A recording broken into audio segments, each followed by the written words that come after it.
Happy holidays to you. Welcome to Arsenal Fan TV America. 3-1. We won versus Chelsea, London Derby. Boxing Day. It's the day after Christmas. An English tradition. So Merry Christmas to everyone celebrating and happy holidays and Happy New Year. Goals came from Alexander Lacazette first. Penalty. And then a beautiful Granit Xhaka free kick. Top corner. You could see the technique behind it. You could see how good of a shot. 2-0 up going into halftime. 55 minutes in, 10 minutes in the second half, Bukayo Saka scored third for Arsenal. And what a beauty. Going down the right-hand side, comes in, hits the post, goes in. Chelsea's goalkeeper had nothing but to look at it. 3-1. Players, fantastic game, fantastic efforts, playing like an Arsenal football club. We missed our Arsenal winning, our style of play. It's been 7 games we didn't win. Believe that? Unbelievable. We made it happen. We made it happen because of people like Martinelli. Comes in, plays with heart. His first Premier League start this season. Welcome back, Gabby. We saw how solid he was last time out in front of City. He was very strong. He brought that passion. We talked about it in the last episode. If you haven't watched it, go back and watch episode 2. That's what we need. You need players with heart. Then we win. Smith Rowe plays with heart. It was lovely to see him play in that role. He pressured. He put in the effort today. Lacazette was trying his best. I could see Lacazette's trying his best. It's a good penalty that he scored. Steps up, takes a penalty after our left back. Kieran Tierney gets fouled and we get a penalty from who? Michael Oliver. Oh my God. What? Michael Oliver give us a penalty? I couldn't believe it. We all saw now what I was talking about in the previous episode. Playing what? 4-2-1-2-1 or 4-2-1-3 or 4-2 and a diamond. As long as you have your one and only, your number one, Bernd Leno, 4 players in the back. You have a right back and a left back that can go up and down. Like Kieran on the left side, world class. Hector Bellerin did great today. Came back, was captain, leading the team on the pitch. Then in the middle, Rob Holding next to Pablo Mari. And it's not Mari, it's Mari. Okay.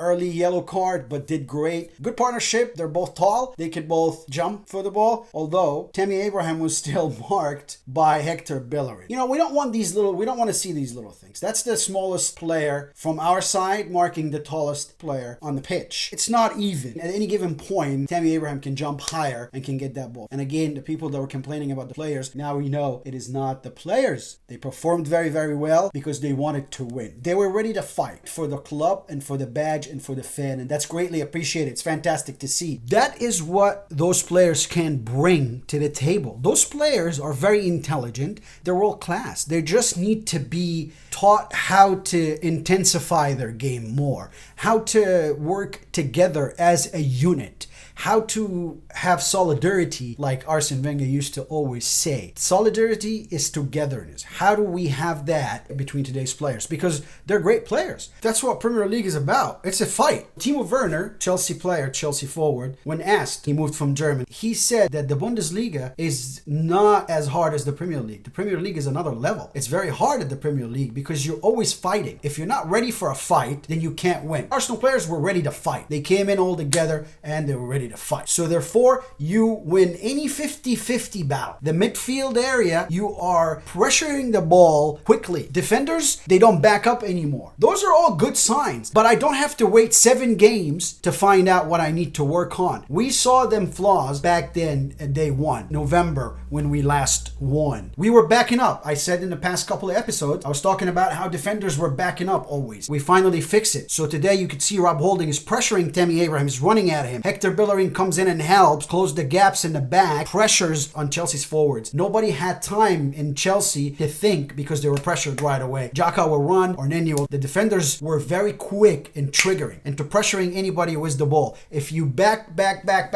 what happens is you create more ideas for player carrying the ball. If you keep backing up, he can have more options coming to him left and right, or he can simply take you all the way, back you into your goal. Or you pressure anybody that's approaching you with the ball like that, they get confused right away. You put him under immediate pressure. And that's Premier League, ladies and gentlemen. I'm not saying anything foreign here. That's why we won, because of all these mistakes that we corrected it. But that's why I'm saying we need a coach that has more experience so he can fix these things. He can work with players individually. You have to sit down with the players after the game and analyze it. You have to have the time to look at plays, replay them, and tell the team, tell the players where you need them to be, where they should be, and allow the players thoughts. Allow the players to tell you what they feel about the execution of that plan. If you see any flaws right there and then you can explain it. Watching the games after, watching players individually and working with players individually will help them get back up, get that confidence back. We saw a fantastic performance by Arsenal. We appreciate that, and we need to see that day in, day out, game in and game out. Again, our coach, no clue. He didn't wear his club gear again today. I saw Mikel Arteta today talk to Granit Xhaka on the sideline as if they both are really frustrated with each other. And also, you could see that Xhaka is not really understanding what he's telling him. Plus, I just scored a phenomenal goal. Granit Xhaka gets a foul committed by N'Golo Kante on Bukayo Saka, and he converts that free kick to a beautiful top corner goal. Instead of high-fiving, instead of encouraging him, instead of taking that opportunity to gain more confidence for the player, to encourage the player so the player can get more confidence, you're talking down to him and you're walking away from him. The body language. Right after the third goal, Mikel Arteta was talking to his assistant as if he was very surprised that we're winning. I don't understand it. I don't understand why couldn't we start playing that way long time ago. When we find something wrong with the system, we need to change it ASAP. Not after 7 games without a win. We went 7 games without a win in the Premier League. Very frustrating for Arsenal fans. Since 1982, we have not seen Arsenal this poor. Today's derby, we started in the 15th place. They're fighting to get to 2nd, and we're fighting for our lives not to get relegated. That's not a scenario that I'm used to as an Arsenal fan. But again, like I said in the last episode, as a fan, my job is to support the Gunners. Come on, ya Gunners. And I support Arsenal with all my heart. Every time those players take the pitch, it doesn't matter who's playing, as long as my club is being presented and as long as the football match has Arsenal in it, then I'm enjoying and I'm supporting. And I urge everybody to support. Now, don't get tricked because we won that Mikel Arteta is a great coach. Can't say that, can't do that. Players were the ones that performed today, not the coach. The substitutes that Mikel Arteta did in the second half were wrong. Why would I take Smith Rowe out and he is the one actually keeping everybody busy and he is pressuring from the front more than Lacazette? He takes him out. Didn't understand that one. He also keeps Nenny, that showed a little bit of fatigue towards the end of the game. Every time he had the ball, Chelsea players, 2 of them will gang up on Nenny and will take the ball and then they will, boom, counter attack. When you see that as a coach, you have to analyze it real quick and you have to say, oh, hold on. I need now a holding midfielder like Maitland-Niles that has speed,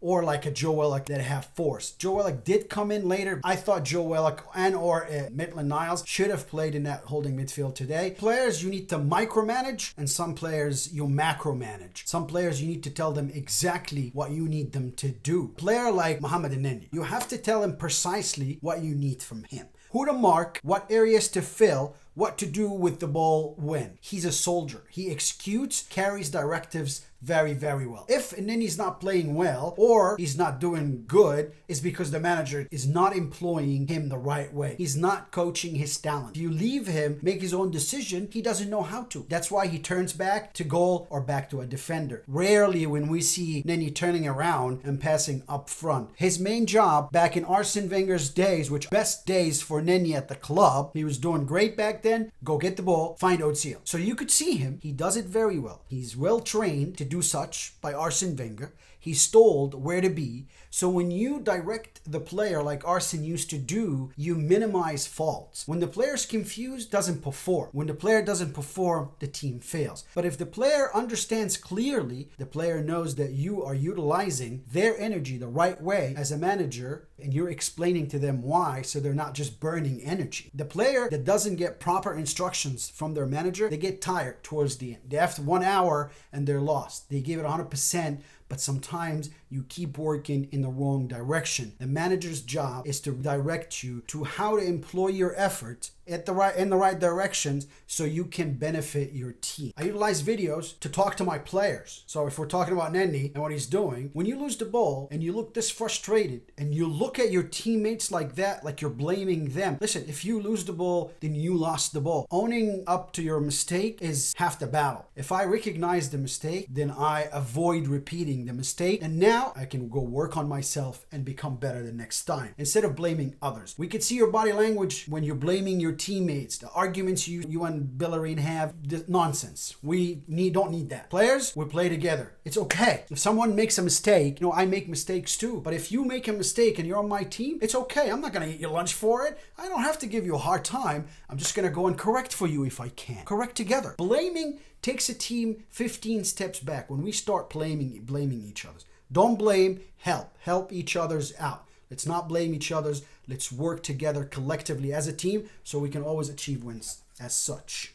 It's not really hard, it's not rocket science for you to analyze the game. Arsenal did not come out to win before today for 7 consecutive games. They came out simply to win.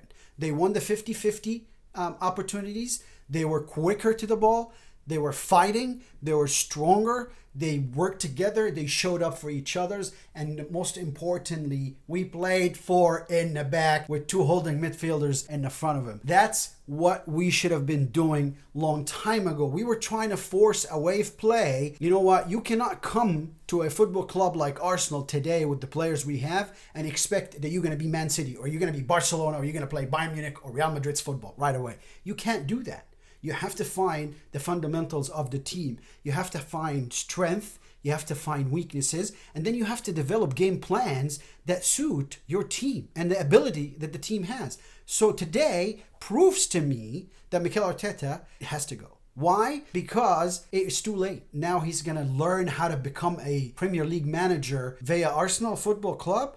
Unacceptable. He needs to go learn somewhere else. Here are the players that you're blaming. They can come out, they can play games like that, and they can win games like that. You saw the same thing in Man United. That's what we're capable. Today, it shows me that he's not that good of a manager. And that's where the frustration for Arsenal Football Club fans come from. Whether you're in Europe, whether you're in Africa, in America, North or South, it doesn't matter. You're all frustrated like I am because Arsenal has not been winning like before. Not just that, Arsenal has not been playing Arsenal football like they used to before. Before, I did not care if they won or lose. I just wanted to watch great football that I know every time on the pitch, my Arsenal Football Club is going to come out and is going to perform with beautiful football. That's what we're used to. That's why we're frustrated today. We had to wait 7 games to get there. And guess what? We're also taking our eyes off the big picture of the Premier League. Who is competing today? Nobody's competing. It's just Liverpool gets lucky. Leicester City gets lucky. Everton was lucky at first. It's not yet determined. We missed an opportunity. This was an opportunity for us to be sitting on top of the Premier League. We have players that are that good. But when you have players that are that good, you're not utilizing them. It's like you have a Ferrari and you're in a race, but you prefer to run. It doesn't work like that. Utilize what you have. Utilize what you have so you can win. Winning is a mentality and attitude, and I said that in previous episodes. You have to develop that winning mentality and attitude. But first, the players have to look at a manager that's credible enough for them to understand and credible enough for them to work for. Mikel Arteta does not take the pressure for the players like other coaches. I don't want to say names. When you face pressure or when you have any pressure coming to you at this level, you need to face it because that's your job. Don't deviate it. Don't let it go through you to your players. No, you have to stand firm. Stand for your players.